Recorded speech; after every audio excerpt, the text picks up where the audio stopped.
Our next panel will be the Culture and Communication panel. And we'll start with a video from Bill McKibben. We're very sorry he couldn't be here with us today, but he has a lot of obligations on Earth Day. Then we'll hear from Jill Cubitt, who's the director and co-founder of Dear Tomorrow, and Catherine Page Harris, who has a very interesting project that I'm really looking forward to hearing from. So I'll introduce Bill McKibben, and then we'll see his video. Bill McKibben, for anyone who doesn't know, is a contributing writer to The New Yorker, a founder of the grassroots climate campaign 350.org, and the Schumann Distinguished Professor in Residence at Middlebury College in Vermont. He was a 2014 recipient of the Right Livelihood Prize, sometimes called the Alternative Nobel, and the Gandhi Peace Prize. He has written over a dozen books about the environment, including his first extremely important book, The End of Nature, published 30 years ago, and his most recent, Falter, Has the Human Game Begun to Play Itself Out? We'll see the video now. Thank you. Hello, friends. This is Bill McKibben, and it's a pleasure to join you on Earth Day plus 51. Well, look, we're at one of those moments that they call an inflection point. Think about all the things that are going on right now. One, we're starting to come out of this pandemic. And this pandemic taught us a lot, including that things can go sideways in a big hurry around the world. We should take from the last year a reminder that physical reality is real, that neither biology nor chemistry or physics compromise with us. They set a lot of the rules. We should take from it a reminder that sometimes we need to move fast to flatten the virus curve or to flatten the carbon curve. We should take from it, above all, a sense that solidarity is crucial, that there are problems you can't solve with markets or whatever, that we need to be able to work together. It's an inflection point because it's become utterly clear to everyone just how severe the climate crisis already is. Look, 2020 was the hottest year we've ever recorded on this planet. It came with firestorms like we've never seen before. There were more storms in the Atlantic than we've ever counted. The last two of those hurricanes came ashore in Central America, Eta and Iota, and they devastated countries like Honduras and Guatemala. Honduras saw damage equivalent to 40% of its GDP. So no wonder that people are starting to show up on our southern border, and with a good argument, because they didn't cause climate change, we did. It's an inflection point because we've got a new administration. I think that overt climate denial got on the plane with Trump to Mar-a-Lago and isn't coming back. And clearly now we have leaders who are trying to do something. It's an inflection point because the last decade has watched the engineers drive the price of renewable energy through the floor. The price of solar and wind power has dropped 90%. It's now the cheapest way to generate power on our planet, which means that finally, if we want to make change fast, we could. It's an inflection point because we've come to understand that justice is at the absolute heart of all these fights. The most important thing anyone has said in the last year is what George Floyd said as he was being murdered. I can't breathe. And as activists have been pointing out, people can't breathe because a racist cop is kneeling on their neck, or because there's a coal-fired power plant down the street and it's always the same streets, or because the wildfire smoke has gotten so bad that you've been sent inside by the governor and told to tape your windows shut, or because it's just too damn hot. We recorded the highest reliably recorded temperature in the history of the Earth last summer, 130 degrees in California. That's at the upper edge of the human ability to withstand the heat. But that's precisely where we're going, all over the world, according to the computer models, across big swaths of the tropics. We'll have temperatures like that all too regularly in the not too distant future if we do not change soon. And that soon is the really key question here, the really key fact. We do not have much time to make this inflection, to make this turnaround. The world's climate scientists gathered together by the Intergovernmental Panel on Climate Change told us in October of 2018 that if we had not made a fundamental transformation in our energy systems by 2030, and they helpfully defined fundamental transformation as cutting emissions in half, then our chances of meeting the targets we set at Paris just 5 or 6 years ago would be nil. 2030 is 8.5 years off. It's 34 quarters for the business people among you. It's 2 presidential terms. It's upon us. If we're going to make change, we're going to have to move with speed like we haven't moved before. And that means that we need everybody pushing hard. The most important thing that's brought us to this inflection point is the building of movements over the last decade. I've gotten to help with some of that. 350.org, which I founded, was a kind of first iteration of those movements, but happily now so many others are doing this work. Extinction Rebellion, the Sunrise Movement, Fridays for the Future, and the Youth Climate Strike movement around the world. It's arguably the biggest movement the world has ever seen, which is good because it's definitely the biggest crisis the world has ever seen. We need your help. We need your help pushing institutions to change and change fast. Some of those are educational institutions. It is past time for every college and university in this country to join the University of California and the University of Michigan and Oxford and Cambridge and divest from fossil fuel. Some of those institutions are governmental. We need to push our Congress as hard as we can to do the things that the Biden administration is asking from it. This infrastructure plan is a first down payment on a Green New Deal, and it couldn't be more crucial. And we need to push maybe hardest of all on those financial institutions, the banks, the asset managers, the insurance companies that underwrite the fossil fuel industry and try to profit off the end of the world. They're beginning, because we pushed them hard, to say a few good things. Oh, we're going to spend some money, loan some money to people who want to put up solar panels, which is good. They should, and they'll make money doing it. But what we really need them to do is cut off the flow of funds to the fossil fuel industry. Say no more. Say you have done enough damage. Say we do not want to try and profit off your depredations. That time has come, and remember, these guys are not far from you there, a few blocks downtown. It's as important to target Wall Street as it is to go after Washington.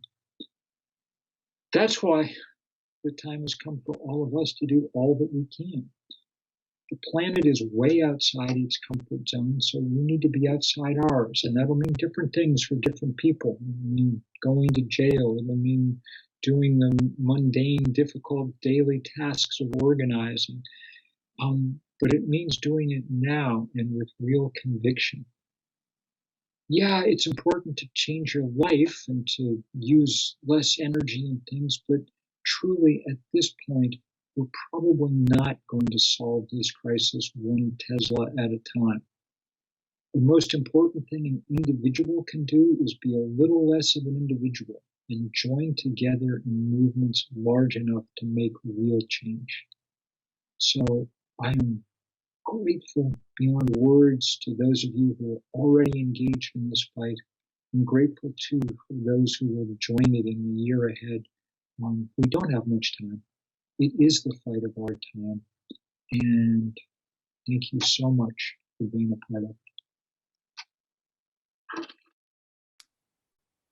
And thank you, Bill McKibben. He's such an inspiring thinker, and he's done so much for this movement. And I wish he was here in person, but I look forward to talking with our next two guests about his video and his comments when we get to the Q&A. Next up, we'll hear from Jill Cubitt. Jill is the director and co-founder of Dear Tomorrow. Her work has been recognized by the MIT Climate Collab, the GRIST 50, TED, Vox, Public Radio International, Yale, and the BECC. Jill is also a founding member of the Our Kids Climate Global Climate Parent Collaboration. She is focused on building three main areas of climate: creativity and culture, the parents movement, and integrating social science and practice. She advises dozens of startup founders and leaders on social entrepreneurship and climate communications. Prior to Dear Tomorrow, Jill worked for 10 years to help establish the labor climate field. She has a master's in public administration from the Harvard Kennedy School and a BA from Northwestern. She also has a TED Talk, which we'll put into the chat during the Q&A, the link to. Thanks so much. And now I'll turn the mic over to Jill. Well, hello, everyone. And thanks, Sarah, for the very kind introduction. And thank you for inviting me to speak. I'm going to share a presentation. And I think I'm going to speak for about 15 minutes. Let me just make sure I have the right one.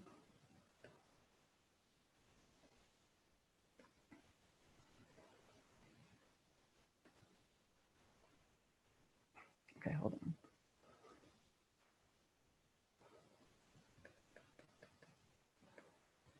Well, you can see my whole presentation, but I'll try and go in order.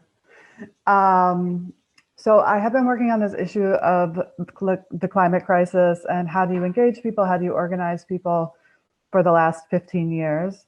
And what I think is the biggest barrier to action, or one of the biggest barriers to action, is the psychological distance that many people still feel about the climate crisis.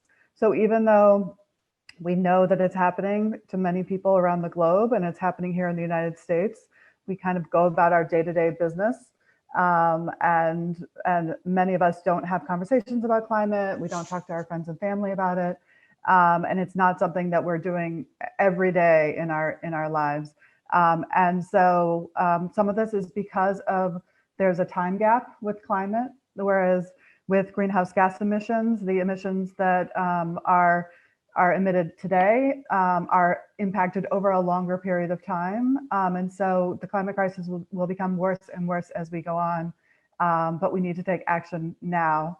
And so, what we tend to do is tend to think much more in the short term and in what's happening in our lives. And I love this cartoon because I think it really, to me, it exemplifies kind of our kind of behavior to act kind of more in the moment or in the present, even though we have this huge existential crisis that is kind of looming out in a little bit further out into the future in terms of our thinking about it.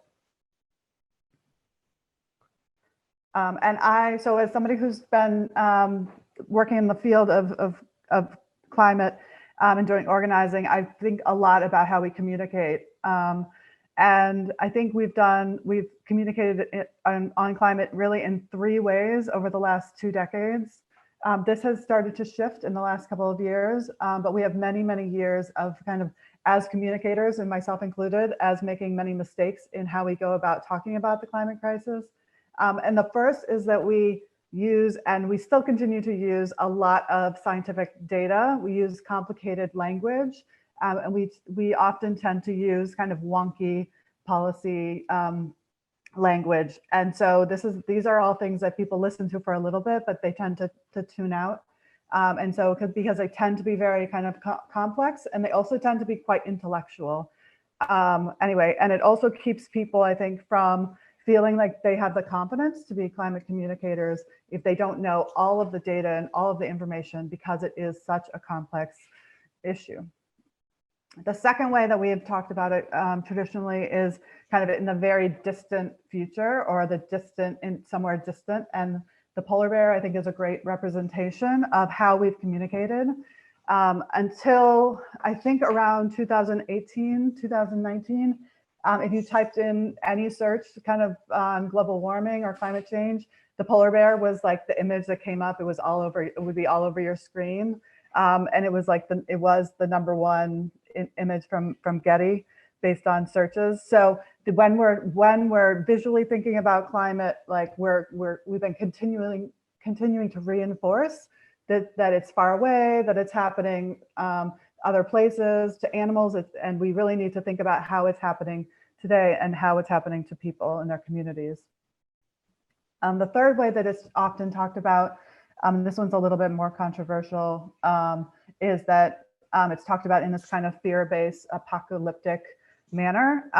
And we know from social science and behavioral science that fear can actually help with actions kind of in the short term, but fear can also make climate change seem much more overwhelming for people. And also it's not proven in the long term for people to change their behavior and their mindset. And so what we're really trying to get at, because it's such a massive crisis, it is what I see it to be like the most serious crisis that we face currently, but also in the history of human civilization. And so we do need people to be actively engaged for the long term. And what we have kind of in, especially in like the US context and also in other kind of industrialized global North Western society, is that climate change is often considered to be distant. It becomes highly political, and it can also become overwhelming for people. And so I was organizing and doing a lot of talks on climate change, and it wasn't until I became a parent that I really started thinking about climate change in a different way. And so, I was guilty of all of the things that I just talked about in terms of like how I organized presentations and what kind of speakers I would bring to talk about climate change. But when I became a parent, I really started to think about climate change in terms of the context of my own child and what his life was going to look like, and how much change we had to make as he grew up.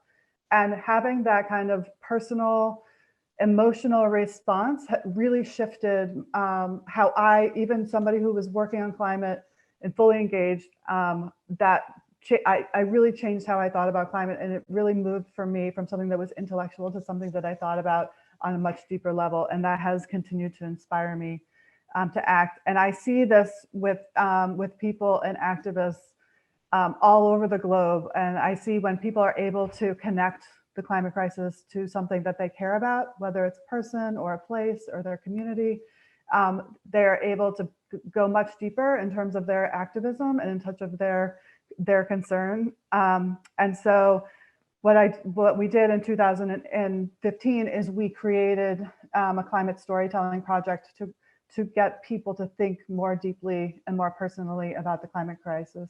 And this storytelling project is called Dear Tomorrow.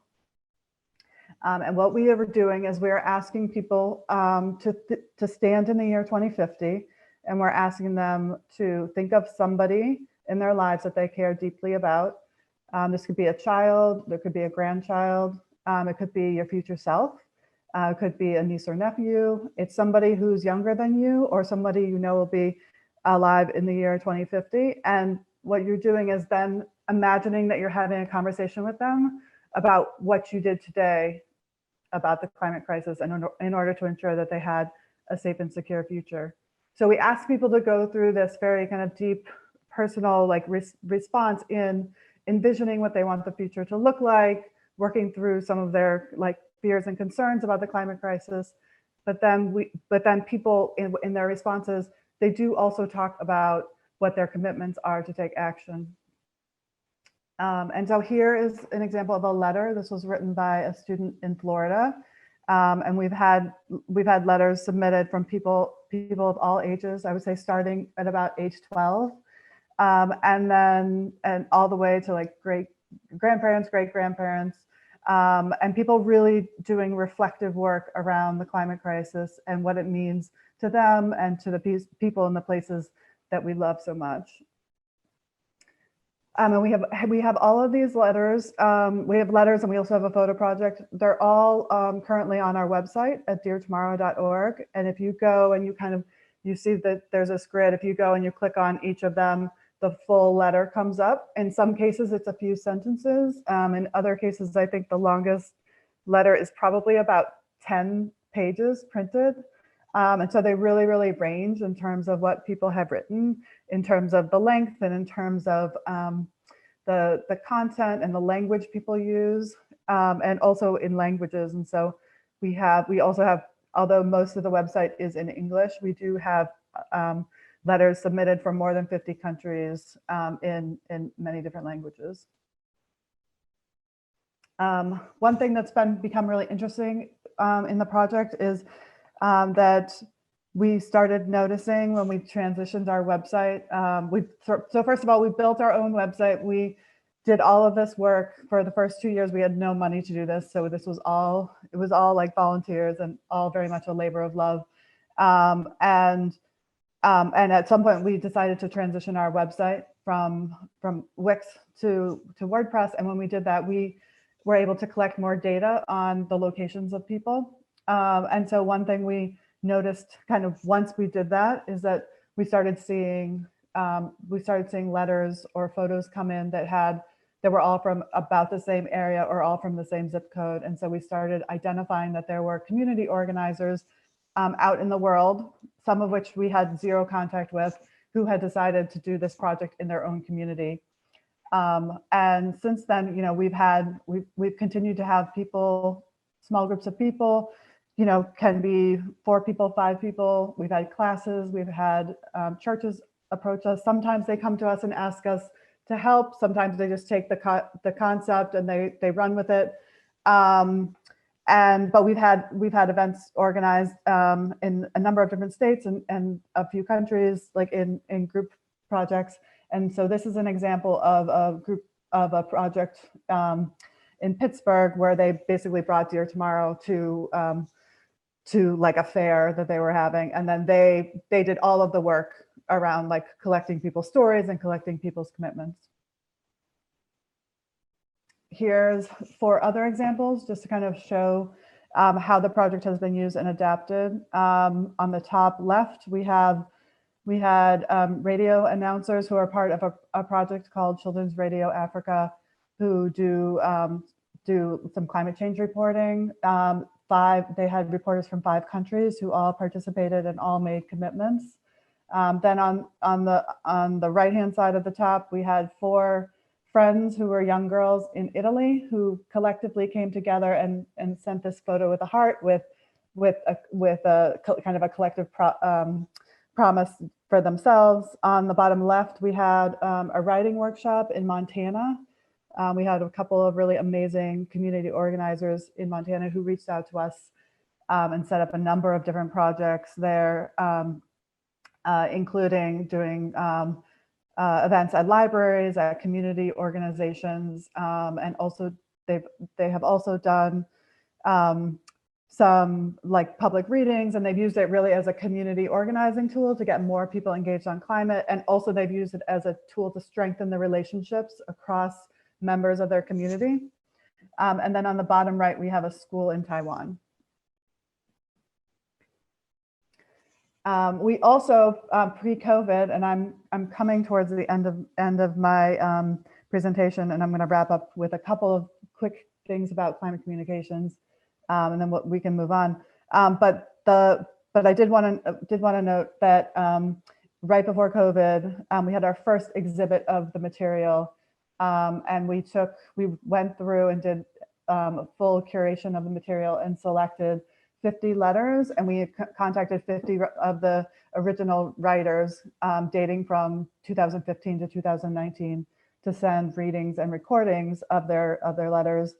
And we had a house on Governor's Island that we were invited to be artists. at the House of Solutions, and they gave us an entire room where people could walk in and read people's letters. The letters were plastered all over the walls and scattered around the floor. And then we had 4 stands with the recordings come out, so you could listen to people who had written their letters, and people would come in and they would sit and listen to people's letters and just kind of reflect on what people are thinking about and experiencing with the climate crisis. Just to wrap up, I think there's 3 things that I always tell people when we're talking about climate communications. One is always tell stories. I cannot reiterate this enough. This is really how people learn. This is how people remember things. Stories are a way for people to kind of use emotion and speak from the heart, and to get people to actually listen to what you're saying. So use stories. The second thing is to connect with people's identities and values. And so instead of thinking about asking people to take climate justice, or, this could work for any issue, but instead of asking people to care about that issue, it's important to think about what that person already cares about, and then connect what they already care about with the issue that you're working on. So in our case, we're really thinking about how do we engage people through their identity as parents, or through or as grandparents, or as concerned citizens, and we're really working through values-based communications in order to reach people. And then the third thing I would say is that it is always best to communicate with who you know. And so I think this is the one thing people are always asking, is they're always asking, like, well, what should I say? What should the message be? And what I would say to that is it's actually more important who the messenger is, or who's doing the talking. And so it's really important to understand that you have power to influence people and to have conversations with people, but it's really about the people you know, people who trust you, your friends and your family, people in your community, your coworkers. Those are the people you can influence. And so the idea of the work that we do, and the idea of this project, is to really empower people to be climate communicators in whatever context or location that they live or work in. And that's it. If you want to contact me, you can email me directly to get involved, or you can submit a letter at deartomorrow.org, and you can also follow us on Instagram and LinkedIn. Thank you so very much, Jill. And I think now we'll hear a couple of minutes of the Dear Tomorrow project. And our behind the scenes magician, Lorenzo, is going to hit play.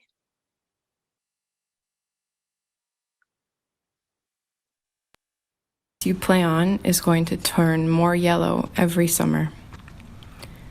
The trees and the animals are going to act strangely. The city in Peru, where you were born, where your mother is from and your grandma lives, is going to have less drinkable water, more seawater, and more mudslides. How can I look at your bright eyes and light dance and tell you we are facing a war? That my little efforts are irrelevant, given the scale of the change that is needed.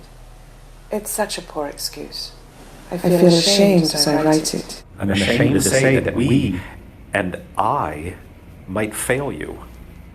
I don't want to fail you. It makes me sick even thinking about it. I don't know if it will be okay. I don't know, and I don't know what your life or your potential kids' lives will look like due to climate change. I don't know if my efforts on climate. I don't know if I don't know what your world will look like. I don't know this letter. I don't know how much habitat loss has happened. I don't know if my efforts. How many? And I don't know what your life or your potential kids' lives will look like due to climate change. I didn't know it was a problem. We just don't know how much time we have.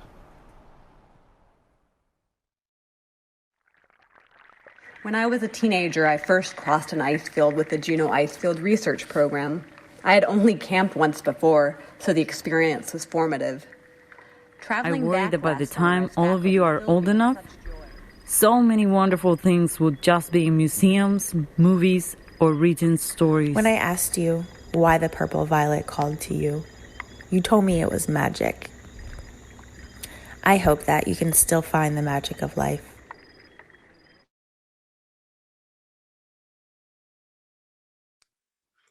Thank you so much, Lorenzo. Thank you so much, Jill. And now for the second panelist, or I guess third if we're counting Bill McKibben, Catherine Page Harris is associate professor, and she teaches art and ecology and landscape architecture at University of New Mexico in the College of Fine Arts and the School of Architecture and Planning. She received her BA from Harvard, MLA from UC Berkeley, and an MFA from Stanford. Her built work resides at the Sevaleta National Wildlife Refuge Visitors Center, Marble House Project in Vermont, Deep Springs College, California, and McCovey Field, San Francisco, amongst other sites. Harris received an NEA Artworks grant for work with the Redwater Pond Road community in 2019, and is co-PI on an NSF grant for climate change related studies of plant morphologies. Recent projects include Variance Line, Rammed Earth and Steel Sculpture of Climate Data, Trans Species Repast, sharing meals with animals in North Jutland, Denmark, and Vermont. And this explores hierarchy, resources, and landscape. It's shown at the Center for Contemporary Art Santa Fe, University of New Mexico Art Museum, the Land Shape Festival in Denmark, and the Marble House Project in Vermont. Harris works in art and design and digital analog expressions. We're very lucky to have her here today with us. Thank you very much for the introduction. I really appreciate that. I am going to share my screen and let me know if that works. Oh, there we go. And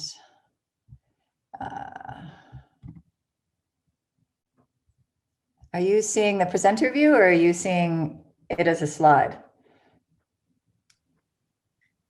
We're seeing the slide, and we're seeing the small slides along the bottom.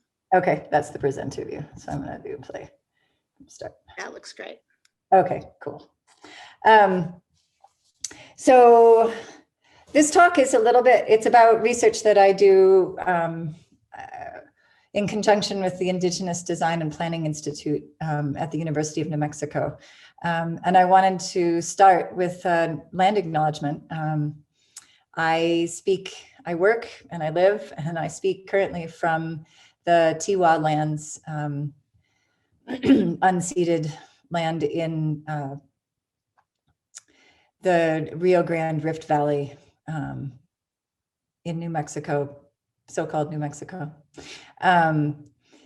This land for which I am grateful, and the land which is also claimed and used and historically shared by many peoples, including the Ute, the Apache, the Genesero, and others for whom this scene is the source of life here in the desert. Just as a sort of gloss to what I'm going to talk about, this is actually Variance Line, which is a rammed earth and steel installation at the Sevaleta National Wildlife Refuge, which is a long-term ecological research site that the University of New Mexico is the main PI for, and comprises hundreds of thousands of acres of land set aside for research. And this steel blue line actually shows the decreasing mean of rainfall over the last 100 years. So the plinth to the left is sort of 1900, and the plinth to the right is the year 2000. So if you sort of imagine a line along the top there, that can kind of give you the the general relationship. And then the blue line itself is the variability of rainfall. So you can tell that by the time we get to the 2000s, some of the data points are actually below the ground. But the general gist of it is much larger variance over time and lower rainfall, which is a long-term issue having to do with aridity and climate change and their interactions. I will be working on a project that we got the NSF grant for with the same researchers, and that's about plant morphology. But I wanted to talk about another aspect of my research, which is working with the Indigenous Design Studio that I've developed over the last 5 years. I think the importance of Indigenous design in the context of climate change is really about learning to live with and design with and grow with the 7 generations framework, which I think for many of us who, as I do, come from a background that might be the British Isles or might be some other form of or sort of settler colonial spaces, we tend to think of 7 generations as sort of a toilet paper slogan or something like that. And I'm hoping through this presentation to help you reimagine what that might mean. This is one of the first projects that the Indigenous Design Studio worked on. This is a town on Navajo Nation. Navajo Nation, as you may or may not know, actually is in 4 states. So it's in New Mexico, Arizona, Utah, and a little piece of Colorado. It's has its own internal government. It's a sovereign nation, and it also has relationships to the federal government that are different from the way a state, for instance, functions in relationship to the federal government.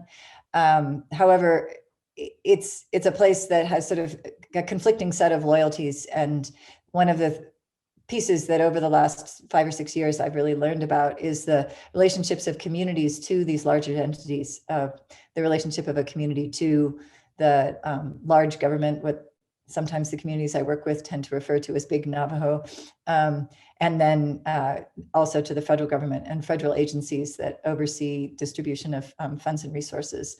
And in this case, this is a town that was developed in the 1960s at the behest of sort of an economic development program of Navajo Nation, which was to create what they called the forest products industry. And so you can see in that aerial view, there's a kind of industrial looking site that's abandoned at the north end of town. And that was it was a place where they made pressboard. They basically logged nearby forests and processed the lumber and created pressboard. It's created a brownfield site that is as yet untreated and has runoff into a lake and other water sources, groundwater sources. The town itself was designed by outside designers, and the way that my work has functioned as a studio professor is to engage with the Indigenous Design and Planning Institute, where people from these sovereign nations, the Pueblos and Navajo, and across actually the planet, come to IDPI, as we refer to it, the Indigenous Design and Planning Institute, and they bring questions and challenges and opportunities that they're hoping that they could get advice on. And in this case, this town was looking for a sort of a way to revitalize. The forest products industry died in the 80s, and because of a variety of influences, one just being over logging and another being some issues with sort of the funding stream. And the result is that the town itself has no municipal, nobody can clean the streets, or, there's no industry for the people who work there, and it's become sort of low-income housing of last resort. And the students started working with this. We sort of did a contextual exploration where we looked at indigeneity, colonization and decolonization, aridity, contamination, and local economies. And then we looked at kind of Navajo sort of writings and interests in power, spirit, food, beauty, and hope, and a lot of talking to people from Navajo Nation. And then we sort of phased into design. And this is one student's project where this set of explorations took the student to kind of create a set of iconography or imagery that had to do with the path of the sun through the heavens and the directionality that was sort of central to Navajo beliefs, and out of this to generate a kind of design intent that continued to work with the physical graphics, and then ultimately generated this sort of design of a park-like space that kind of welcomed both sort of community center, governmental center, because one of the lacks in this space is thinking about government, and then also sort of regenerative techniques in agriculture that would be a way to kind of pilot and get people interested in these sort of more local economies. One of the things that's true about Navajo Nation is that almost all the local tax receipts are off reservation, so people spend very little money on reservation, and they have to drive to adjacent places. This is an image of that site. So one of the ways that I think about the Indigenous Design and Planning Institute and our relationship to it, and then the studio itself, is that we tend to reside in relationships, so long-term relationships rather than short-term. And this is looking down from the cliffs down onto that Forest Products abandoned site. The reason we came back is that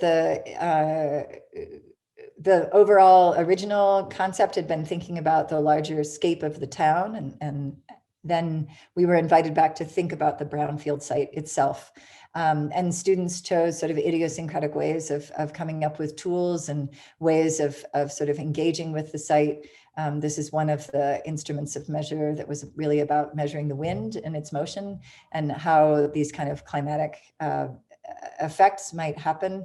And one of the reasons I wanted you to see this is because these places are of extraordinary beauty. I think I'm going to not skip out of this in order to show you the video, but the proposals that the students came up with ended up being presented in video format. The original project, as you might have seen, the first one that I did 4 years prior, was a big thick book, which ultimately ended up being sort of cumbersome for the community to share, because the community is widespread, and printing something that large and being able to hand it around wasn't so easy. And we ended up doing these video projects so that they could share them on social media. The other community that I work with in Navajo, and again, it's kind of a long-standing relationship at this point. This was a project that we did at the Standing Black Tree Mesa, which was the Redwater Pond Road community. Almost all of my projects, as I guess any of my students would tell you, start with a camping trip and a large meal. So we go out and we spend time, if we can, possibly we spend the night and wake up in the morning on a site and get to know the people and share a meal.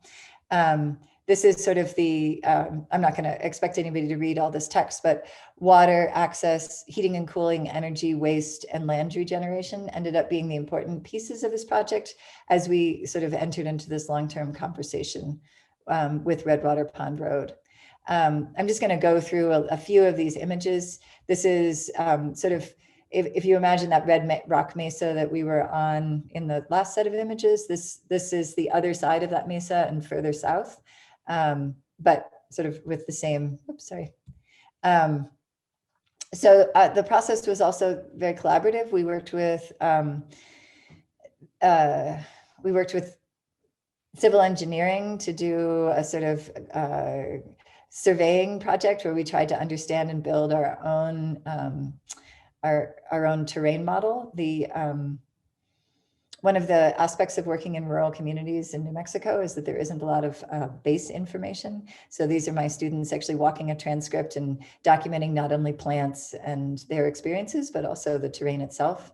And then what we come up with are these, this need for a completely off the grid community in order to allow the people of Redwater Pond Road to move back to the land that they have been pushed off of due to uranium tailings.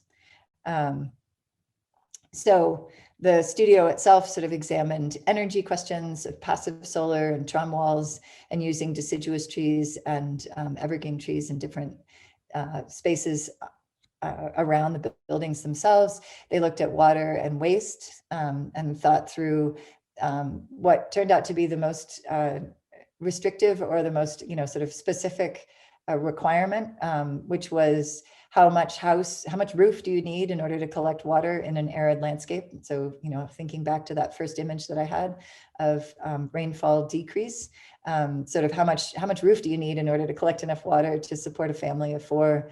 And these parameters end up becoming sort of how we start thinking about it. And of course, we ended up breaking apart into hogans and houses and potentially other sort of surfaces, and then thinking about other ways we could use less water. The other important thing, of course, is sort of thinking about the land itself. This, as much of sort of backroads New Mexico, has existing roads on it that are used for informal logging and informal hunting, a lot of which is actually not allowed. So for instance, these roads, when they're used in that manner, are actually violating the way the Navajo Nation wishes them to be used. But you can see here the sort of basic topography of the bowl, and then the surrounding heights, and then the ways in which the wind interacts with that, and then the ways in which vegetation sort of exists on that site. One of the things that the students ended up working with a lot was the sort of center where you see that 7,210 feet, that erosion channel. So it has to do with grazing on the land. So thinking about how to make a housing proposal that looks forward to a future in which these are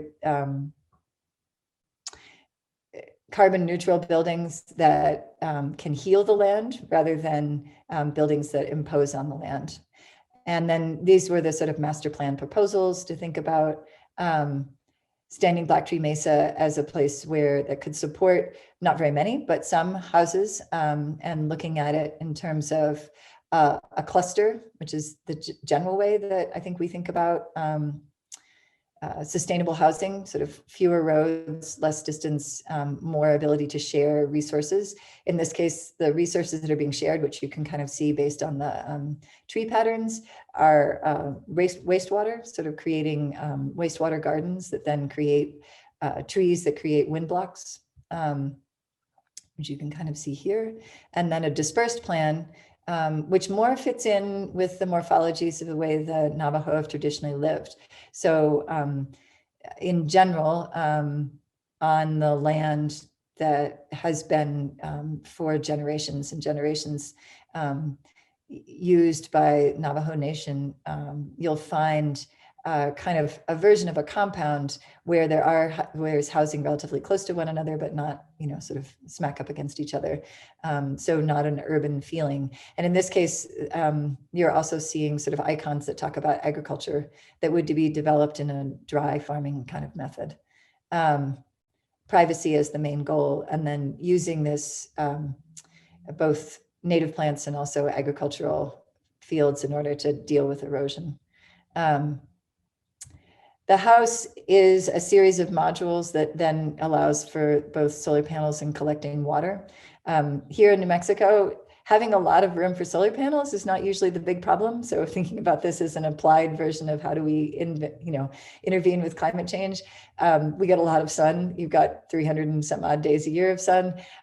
So as long as you have a storage battery, you're pretty good. It's the water that's sort of a bigger issue. And this gets dealt with in this manner. So thinking about both cutting down water use, so significantly reducing it from kind of the national national average American water use, and then also thinking about what we can use as collection space. So a shade structure in the hogan in addition to the house itself, and a greenhouse that functions as a passive solar space. These are the basic parameters. I find I never am bored by trying to figure this question out here in the Southwest. And I know it looks like a lot of numbers, but basically we have these low moments and we have these high moments. So June is historically the moment when we run out of water. So there you go, we're at, only 294 gallons over. So you can see if you got a low rainfall, you would be, not able to drink. And then we've got these sort of higher moments, both the summer and sort of the winter precipitation out there. And it's thinking about this and the practicality of it, sort of how do we move from design as a question of implementing what we think of as need, and then thinking about it as implementing how we can look at these restrictions, I think is a path forward and into kind of addressing climate change. And we looked at, sort of recommended in this project, geothermal as opposed to any other source of heating, because space is something that they have up there. So it's not a problem sort of putting in the geothermal tubing that you can see there in the red and blue, which would be different from an urban space. So in total, just wanted you to see that the students were very happy with their sheep there in the rendering. We had an interior gray water treatment system, which in New Mexico, because it freezes, you can't sort of just farm that all outside, and is borrowing from other sort of earthship forms that happen out here. This is the team that came together. My studio is typically roughly 8 to 10 students. In this case, they came from all over the world and we're all female. So from India, Nepal, China, Costa Rica, and as well as the United States. And one of the benefits that this actually forms, this relationship with Navajo Nation, is that this particular community also travels in order to connect with other communities that are facing legacy mining issues in their area. So Edith, who you see on the far end there, the older woman who's wearing the t-shirt with the circle on it, has been to several other countries to talk about the issues of being Indigenous and dealing with uranium mining. This is writing by Dr. Ted Hohola from The People Are Beautiful Already, Indigenous Design and Planning by the People, Designing a Better America.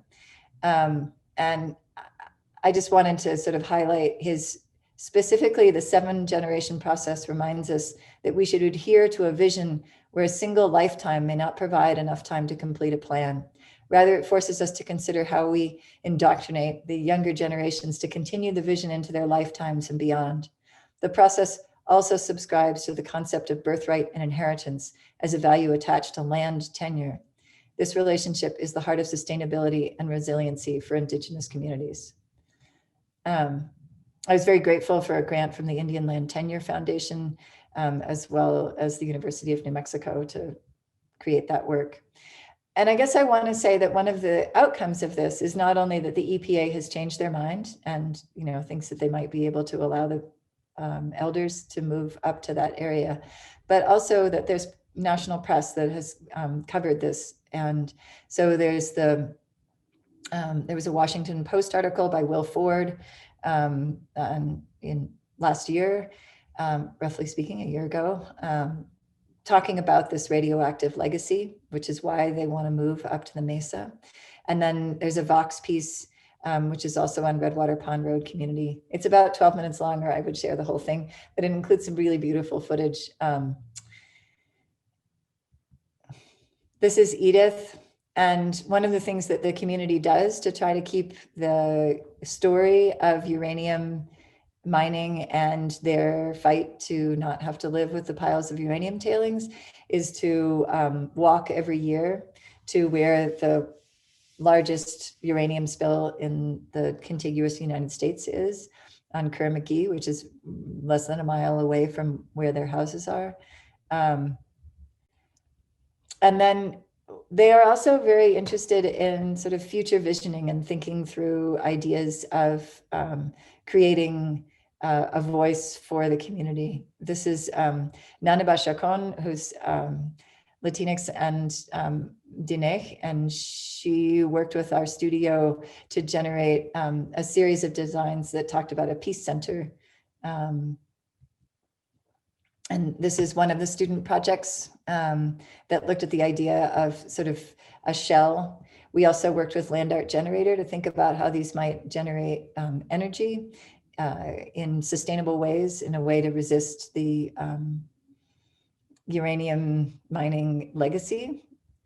And then this is another one of the projects. So the first project used the idea of wind collection so that this shell would become also a sort of wind turbine collector. And then this used the idea of micro.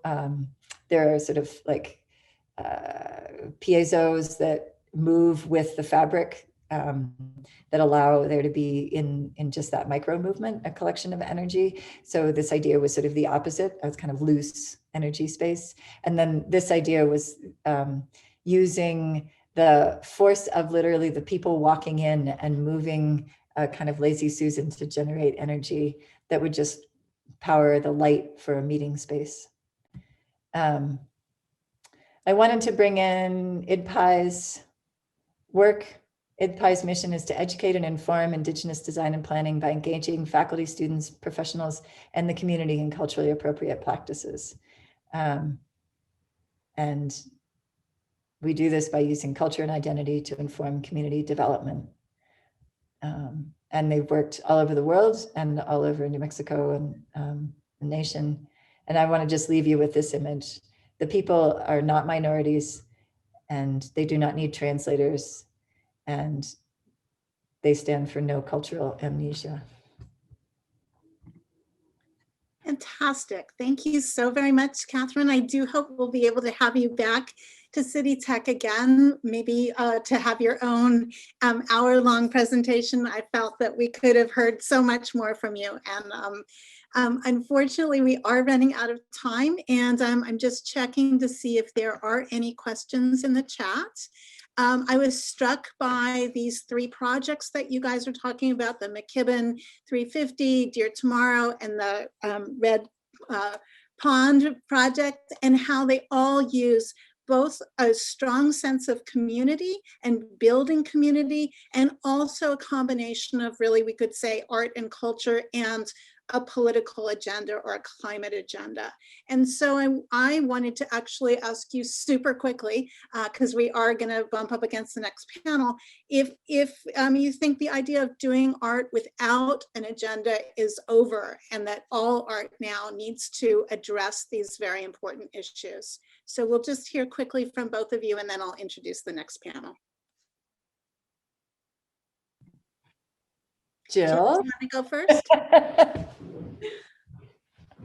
I was waiting for you to go first. I mean, what I'm most interested in is creating art and creating cultural projects that give resources and the ability of people to do the work, as opposed to thinking about art is like like the artist does the work, or the artist is like the most important like person in the process. So that's the work that's most interesting to me, and that I would really love to see. And I'm seeing it in Black Lives Matter, and I'm seeing it in the climate movement. But I really think we're at the really early stages, which is like art and cultural practices that really are done by people, and then artists kind of create the structures and the relationships to allow people to do the work themselves. And it's very similar in kind of how I think leadership models should be created. So it's not like, one leader coming in to like save the day, but like, what are the tools and resources that people need in order to kind of work together and do the work in many different locations, kind of at the same time. So that's the work that I'm most interested in seeing. And of course, then I have a political agenda of some sort which is really to engage people to be active in their communities.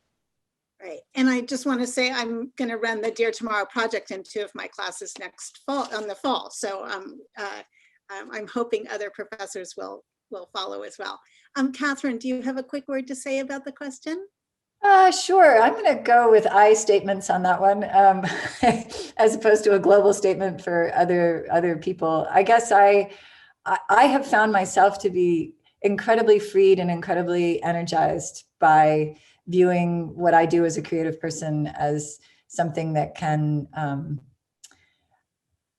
I guess serve is a word I'm going to come up with there. I feel like I benefit deeply from the system of white privilege and owe an obligation to the world to provide platforms for others and to create spaces in which people can make work, but also to really address the issues that I feel like I can offer space for. So I'm also a teacher of graduate students who are getting MFAs, and I recognize that a really important part of their praxis is to work on how they make work, like whatever it is that they do and how they make work. And I really hope that by modeling the idea that I make work in community, that I can offer that as a space for them. But I also recognize that they need to move forward. And one of the humbling things I think about becoming old, or, I think of 55 as pretty old at this point, is that I recognize that I've changed a lot over my life, and I really hope that everyone else gets a chance to. And that's one of the things that's so deeply important about climate change, is that I really hope that people have the opportunity to be able to change and grow and learn, as opposed to simply just be in reaction. And maybe it's my job to be in reaction so that they have space to grow and learn. I think that's a wonderful thought and ending thought. I'm just going to pull up another one of your thoughts, though, that I want to actually end with, which is the idea that housing, practice, and building can actually heal, not just not cause harm, but actually heal. And I think that that's a great model for all of us to think about, that high level with our artistic practices and our communication. I want to thank you both so very much. Again, I wish we had more time, but I want to be fair to the next panel. And I've been kind of hard about time all day, so it's not fair if I'm not with this panel as well. So next up, our last panel, and we will have another event after this next panel, so don't go away. We will have our final panel, though, is the Food and Climate Connections panel, moderated by Professor Mark Hellerman from the Hospitality Management Department. And right before we hear from Mark and his panel, we'll see the last of the student videos, or the 180-second video challenge contestants. And so without further ado, we'll see that now. Thanks again. Oh, wait, I'm sorry. One more thing. I want to thank 3 more people. And the first one is I want to thank Felix Baez, who is the chair of the Sustainability Council and who has led us all with such a gentle and inspiring touch, and also worked extremely hard to have this conference happen. Also, the behind-the-scenes magicians, Daniel Ford and Lorenzo Martin, thank you so much for making such a seamless conference for us, and jumping in and just being so exacting with everything. So thank you, all of you, and everyone, all the panels and panelists.